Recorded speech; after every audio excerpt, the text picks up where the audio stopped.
The last topic in this section is evaluating an experiment. How do we know if an experiment was set up in such a way that the data produced are trustworthy?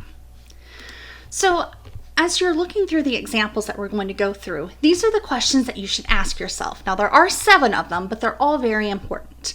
First, what's the question that the experiment is trying to answer? One of the things that you'll be doing this week is asking a good question for research. You're trying to find if something has an effect on something else, or if something causes something else to happen. You're just coming up with a question that you think you might see in this experiment, and it's going to form the foundation of how you set up the experiment. Then you want to ask yourself, what are the experimental conditions or treatments for the experiment? So again, this week, you'll be looking at some possible treatments that you can use to answer a specific research question. Then you want to know, what is the response variable? You want to clearly define what it is that you are trying to measure. Then you need to define your experimental units. What individuals were used in the study? You also want to pay attention to how they were selected. Were they randomly selected? Were they a volunteer group? And if it's volunteer, which a lot of times it is, was that volunteer group still actually representative of the population? One of my favorite studies that I like to make fun of was looking at whether or not cats could actually lower your blood pressure. Some people have thought that by petting a cat that you can actually lower your blood pressure.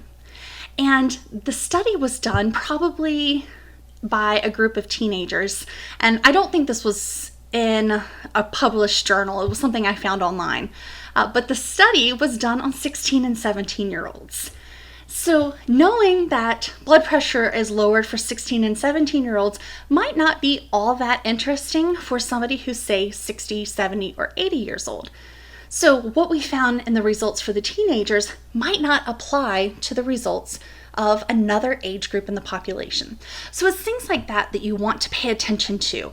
How were the experimental units selected? And as a group, will they represent the population that you're going to try to generalize your results for?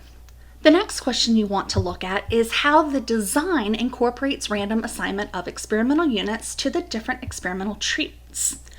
If that's not being done, you need to consider, are there potentially confounding variables that would make it difficult to draw conclusions based on data from the experiment? One of the ways that we can control for those confounding variables is by doing that random assignment. So if you leave that out in a study, what might the effects of that be? Question 6 is we want to see if there is a control group or a placebo group. It's not necessary for every experiment to use these, but in certain cases, if you don't use these, then you might not be able to trust the results.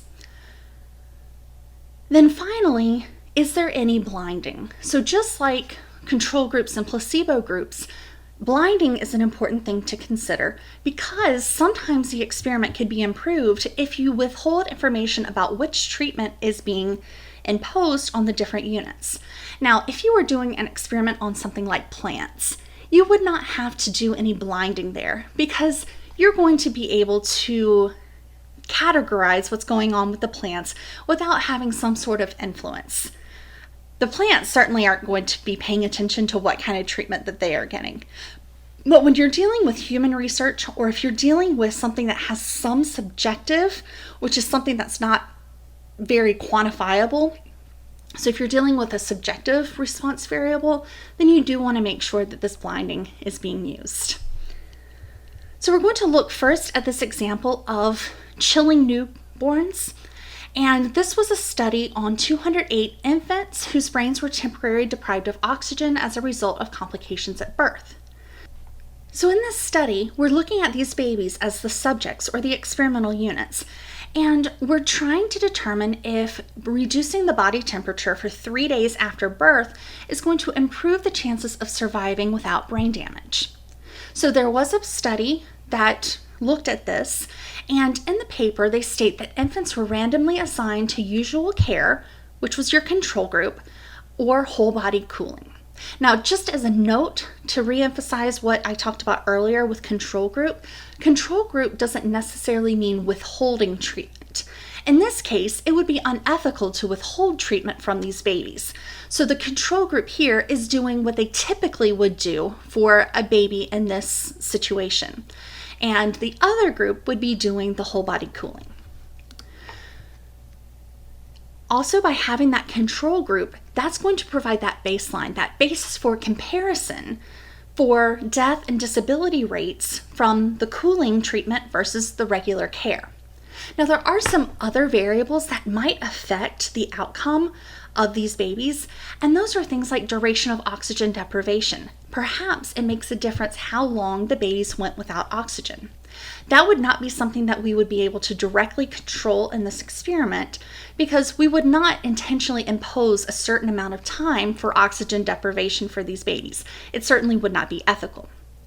So we do want to make sure here that we're not unintentionally favoring one experimental condition over the other. So by doing this random assignment, that's going to help neutralize this additional confounding variable of time of oxygen deprivation. So this was a very well-designed experiment, and so because of that, the resulting data and the methods to conclude that cooling did reduce the risk of death and disability, we can use that to make a suggestion to hospitals around the country and around the world that this is a good strategy. So you can go through the questions and answers here. They're also in your textbook, but you will need to be able to go through an experiment like this and identify what's the question, what do you want to know, what are the treatments in the experiment, what's the response variable, what are the experimental units, how are they selected, and was there random assignment of the experimental units to the conditions, was there a control group, and was there blinding? So those are all things that you'll want to be able to identify both for your homework and for your discussion board this week.